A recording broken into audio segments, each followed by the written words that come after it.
I am Dr. Taryn Gujaral. I'm an assistant professor at Fred Hutch Cancer Research Center. The project title is Targeting Developmental Circuits for Immune Reprogramming. So, in the past about 5 or 6 years, so we've seen immunotherapy has come up as one of the best therapies that actually outclass even the kinase inhibitors.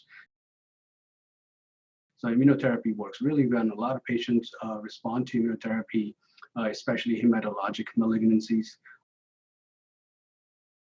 However, when it comes to solid tumors such as pancreas cancer, it has not worked that well. There are very few patients respond to immunotherapy. And one of the biggest reasons is that immunotherapy targets our body's immune cells, particularly T cells. And what happens in solid tumors such as pancreas cancer, there aren't that many T cells in the tumor. There are actually other type of immune cells, which we call it myeloid-derived suppressor cells, or MDSCs, or tumor-associated macrophages that suppress T cells from coming into the tumor. So it is actually the cancer cells that reprograms the microenvironment so that the immune cells, which are actually body's defense system and supposed to prevent tumors from growing and spreading, but end up promoting tumor.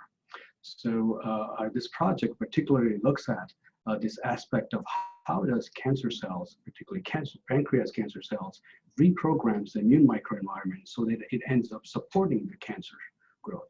And we found actually in our preliminary data a protein called Frizzle2, which is a receptor protein that is important in normal development.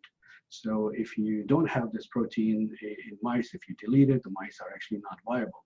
So it's a very important protein for normal human development as well as during embryonic development. But in adults, this protein is not so crucial. So, however, cancer cells are able to turn on this protein, and using this protein and signaling network, they're able to reprogram the immune microenvironment. If we shut off Frizzle2 in cancer cells, first of all, it does not affect their growth on petri dishes. So when we grow these cancer cells in the lab, have no effect on their growth. So that actually suggests that the role of Frizzle2 is not just on cancer cells on petri dish, but actually on the microenvironment.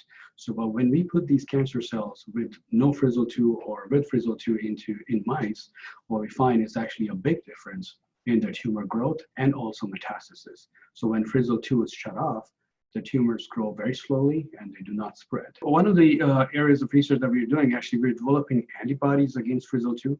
So we are actually finding discovering that we have actually in the lab right now found about 100 or so antibodies that target Frizzle or different Frizzle receptors. And now we're trying to figure out which ones are specific for Frizzle2.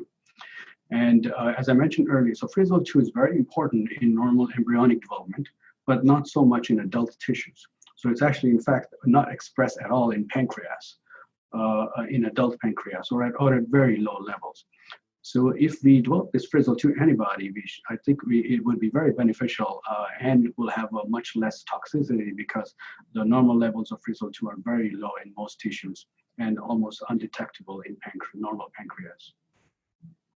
Within the next 2 years, we hope that we could actually demonstrate that shutting off Frizzle2 in pancreas cancer develop under physiological condition, which means these cancer cells are actually growing in the pancreas in mice, and study how the microenvironment there is affected when we shut down the Frizzle2, both genetically, where we deplete Frizzle2, and pharmacologically using highly specific Frizzle2 antibodies that we are developing. So with this process, we're not only able to understand how Frizzle2 affects the microenvironment, but also find a way to shut off the Frizzle2 signaling and study its effect on the tumor growth and metastasis, and hopefully leading to sort of a combination therapy where we could combine Frizzle2 therapy or Frizzle2 antibodies with current immunotherapy, which don't work very well, hoping that actually they would be effective in patients or first in case of. For all of these other cancer types where we studied, we found that Frizzle2 is an important player in this changing the phenotype of cells from less aggressive to more aggressive. But the phenomena that it modifies the immune microenvironment is pretty much what we discovered in pancreas cancer. And that's also a cancer type where we've seen patients that have a higher expression of Frizzle2 have poor overall survival. And we think actually there could be a real clinical benefit to patients if we target Frizzle2 directed therapy that could change the microenvironment and perhaps improve the current immunotherapy. So this project particularly looks at how pancreatic cancer cells reprogram or educate the immune microenvironment so end up supporting the tumor growth.